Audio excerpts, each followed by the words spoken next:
One of the biggest issues that philosophy grapples with is the question of whether things really make sense in a global way. Is there a plan to everything?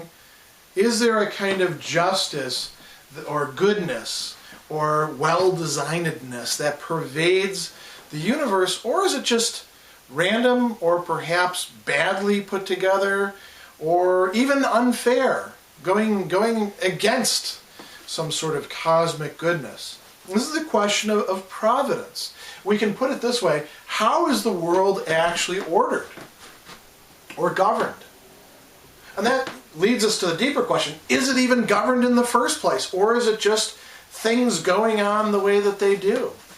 And why would Boethius question this? Why would he have doubts about this?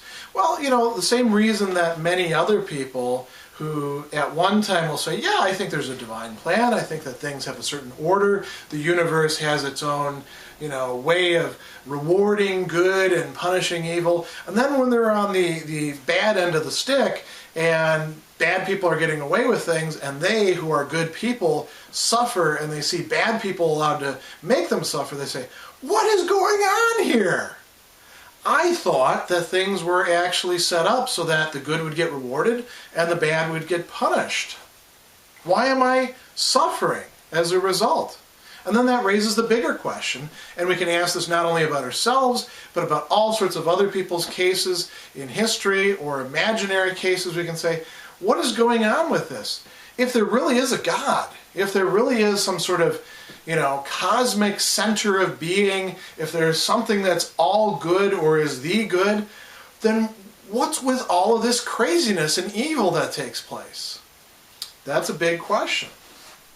And the way that philosophy is going to deal with this is, as we see it in the very end of Book 3 and going into Book 4, is by saying we need to actually think out a proper perspective to have about this, about what actually does happen to bad people and good people, and about how the universe is governed. So if we want a satisfying answer to this, we can't just fire something off. We're going to have to think our way through some pretty big issues, some pretty big problems. At one point in Book 4, she actually says, man, you're really getting to the heart of this.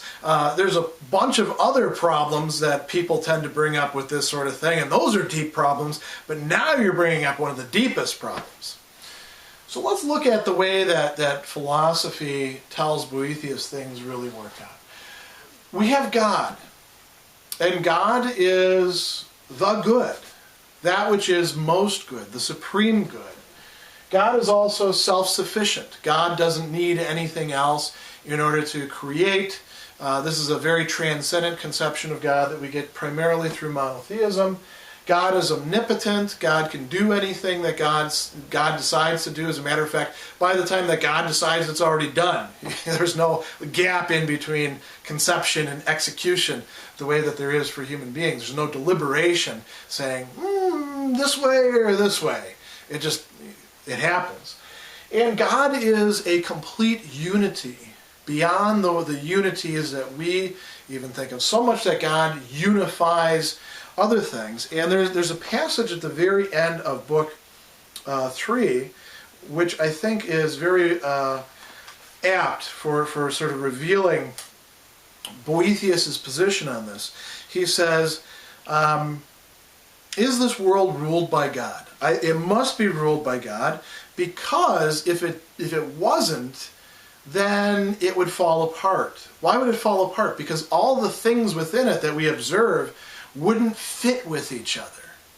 Notice that he's not just talking about a creator originally creating things that fit in together well and then letting them go on their way. He's saying only something that's a transcendent creator could actually get all these things which we see don't really fit together that well and bring them together in some sort of harmony. He says this world would have never coalesced into one form, a unity, out of such diverse and antagonistic portions or parts if there had not been one who could unify such diversity. So interestingly, the way that Boethius thinks of creation and providential ordering is taking things that don't actually fit well with each other, that are discordant, that are disharmonious, and making them fit together in some sort of unity, in some sort of universe. So he says, nature's fixed order couldn't proceed on its path, and the various kinds of changes could not exhibit motions so orderly unless there was one unmoving and stable power to regulate them. So there's this notion of regulation, providence, of ordering, of regulating, of structuring, is really central to Boethius' conception of what God is. Later on, he's going to talk in Book 4, after he's gone through a bit of what's going on with good and bad people, about the relationship between providence and fate.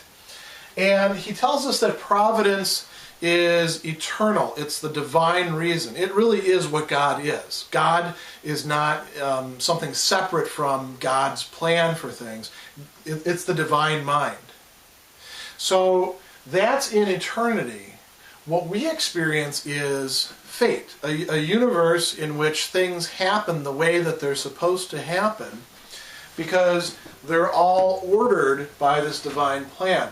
He'll say that fate is in time, and it involves changing being, and it pertains to nature. So when God orders things, those things that he's ordering are bound together by fate. He says it controls the motions of individual things at individual times, and it's a way in which the divine plan is realized or executed in the world of our experience. So it encompasses all of history. Boethius would probably say that it encompasses everything from, if he had the conception of the Big Bang, everything from the Big Bang onward is fate. Now there's room in this, as we're going to see as we look at it in another video, for free human action to be incorporated in that. That's a separate issue that I don't want to get into too much right here. Just sort of take it for granted that there will be an answer to that very important question coming a little bit later. Now, if we've got this whole universe in which things are regulated and ordered by God, and the processes by which they're happening are supposed to be regulated and ordered as well, then how is this actually going to occur? How is it going to pertain to good and bad people? Here's where the really thorny question arises, because if this is supposed to be well ordered, we look at it and we're like, man, this doesn't look like what I would do at all. Why is it that children suffer in terrible ways at the hands of wicked people? That's just to pick one thing. Why could genocide occur? Why are people led into conflict with each other? Why are people allowed to get away with doing terrible things that just enable them to do even more terrible things? We could multiply these sorts of questions almost indefinitely. And Boethius is being recalled to understanding how things really work. We want to look at the difference between good people and bad people. What makes people good and bad? For Boethius, part of it is going to be this issue of virtue or vice. And when we're talking about virtues, we're talking about good character traits, good things established within us, like justice, generosity, loyalty, even good humor for somebody like Aristotle as a philosopher is actually a virtue. Control over our anger, self-control, these things are all virtues. Greed, gluttony, really all, those 7 deadly sins are all actually vices. They were called the 8 capital vices originally. We can add to them all sorts of others.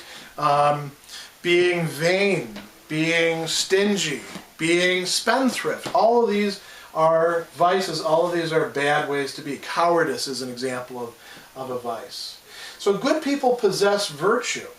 Bad people, now notice the key term here. Bad people don't just have a vice as something opposed to a virtue. They lack virtue. They're missing something. When people are bad, this is Boethius' conception of it, they're not just positively bad. In a certain way, they're privatively bad. Or you could look at it as they're lacking something. There's something damaged. There's something not fully developed. There's something that didn't reach its fruition, that didn't pan out as it should, that's gone astray within them. There is a hole. All of us are incomplete anyway and have to continue to develop. But bad people are, you might say, more incomplete in very important ways. So when it comes down to questions of, for example, power, do bad people really have power over good people? This is the key question of why is the divine plan so screwed up when we ask this. Bad people do bad things to good people. Does that mean that they really do have power? They have the power to hurt good people's possessions, good people's bodies, even to vex their minds, right? There's a lot of things that they can do that will really affect them, but they don't really have power to accomplish what it is that they really want. What is it when somebody wants to dominate another person? Is that really what they're after? We've seen this in looking at goods, that what everybody truly desires is some sort of state of self-sufficiency, to possess the good, to be able to keep it. And what is the ultimate good? We have a natural inclination, Boethius says, to the good, which is actually God. Whether we realize it or not, whether we conceive of it that way or not, what we're all really seeking is to possess the good. And the person who exerts power on another person is actually going astray. They're not really realizing the good that they want. That's why bad people, even though they seem to be happy when they're dominating another person, think of somebody who goes into a restaurant and treats their waiter or waitress like crap and, lords it over them and then gives them a terrible tip and they walk away chuckling to themselves. Is that really a happy person? If you really look at them, if you follow them around, they may appear to be happy for a moment, but they're not really happy. They're not actually possessing some genuine good. And you can take that away from them so easily. Throw them into the line, make them into a grill cook, have them bust tables, and then suddenly they get a little bit of perspective. We make movies about this sort of thing, don't we, where people swap places, and they realize, man, I was not actually having what I thought I wanted because of this. So they lack any real power. They can't get the real goodness that they, in fact, desire. Good people actually do have real power. It may appear that they're the powerless, but they actually have the power to enjoy what it is that they're after. They can, in fact, be happy. Even though they may have misery in terms of the body or possessions, or even may be mistreated by other people and that bothers them, that hurts their feelings, they can't be separated from the fundamental good.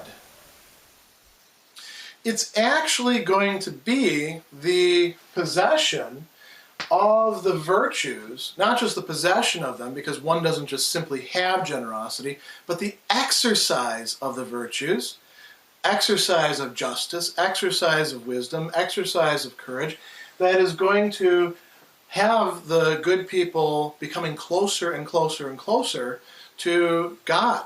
Not just in a sort of personal relationship kind of sense, but metaphysically. The good people are actually becoming more and more like God.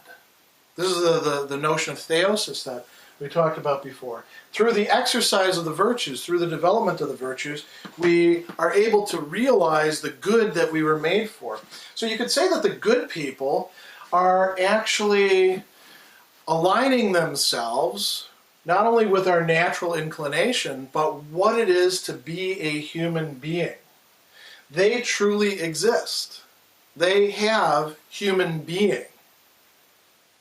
Now, by contrast, Boethius says, or philosophy says to Boethius, this is where it gets really interesting, bad people don't really exist. Now that takes some thinking. What does that mean? Well, they deprive themselves of what makes a human being a human being. They exercise this natural inclination, but they go astray. They go the wrong way with it. They wind up not realizing they're good. And their good is to be good human beings. So by the very fact that they lack virtue and are in the prey of their own vices, they possess less and less and less being. This sounds a bit paradoxical, but one of the passages is very important.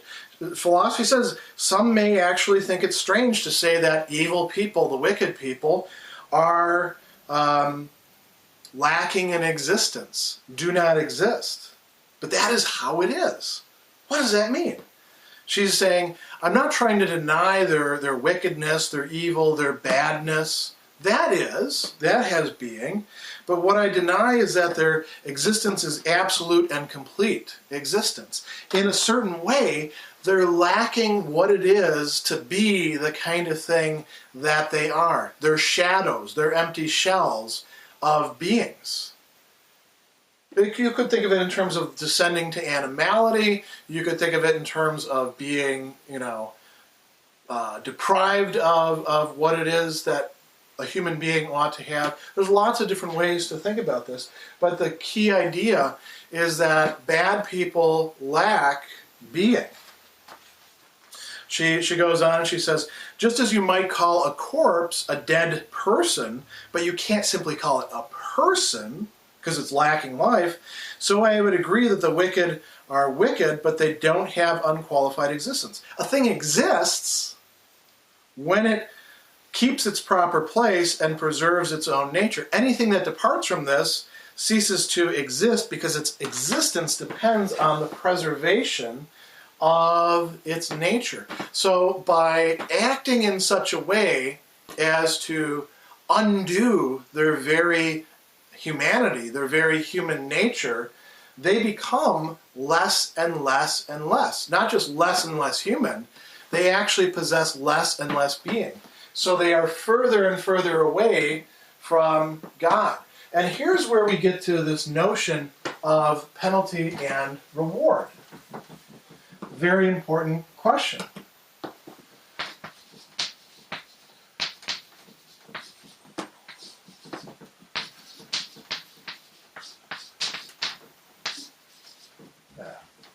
Do it like this. There we go. So we have reward and we have penalty. And when we think about how these are supposed to go within this kind of framework of good people and bad people, we usually think of some sort of external reward. For example, good kids get some candy, and bad kids in their stocking, or if you do St. Nick's, get coal, right? And this is the way that Santa Claus evens things out. And we could say this with life. If you're a good guy, then you're going to have a good job and have a good marriage, and all these things are going to fall into place. And if you're a bad person, then you're not going to get these things. That's not the way Boethius thinks about it. Those are, remember, goods of fortune. The reward for good people is to be good people, is to actually enjoy happiness, is to gradually become closer and closer to the divine, to be able to desire the right things and to be able to get them, to make progress. That's the fundamental reward that the good receive. What about the bad? What is their punishment? Their penalty is to be who they are, to suffer having to drag themselves around miserable, full of all sorts of ontological or metaphysical holes or gaps or sores within themselves that can't really be healed, no matter how much wealth they acquire, no matter how much power, no matter how many people they surround themselves with. They're actually miserable, and they're suffering precisely because they're bad. The worst punishment for them is to have to be with themselves. not to, have burning irons or have all their stuff taken away. As a matter of fact, that might actually make them better off. Boethius says, so long as a bad person is unpunished, they're actually in a worse state than if they were punished, because if they were being punished, they could say, wow, this is awful. I can't believe I did this to other people. Maybe I need to get my house in order. Maybe I need to get my act together and start moving this way and become a good person. A bad person left to their own devices is stuck in their own badness with other bad people in general who tend to make each other miserable. The good can actually get along and comprise a community of goodness. Now, Boethius does say, that doesn't actually answer all of the sort of questions that I have, because I'm here in this prison cell, and this still does seem to be kind of a miserable circumstance. I understand everything that you're saying about goodness as its own reward, but if things are actually set up this way, why are the bad people allowed to get away with doing bad things to the rest of us? And there is an answer to that. It's not an answer that many people will necessarily agree with. Philosophy says all fortune is actually good. All fortune, whether pleasant or unpleasant, is meant either to reward or discipline the good, or to punish and correct the bad. That's what God intends through fate, through the whole ordering of the universe, for the fact that the bad people do sometimes get away with things.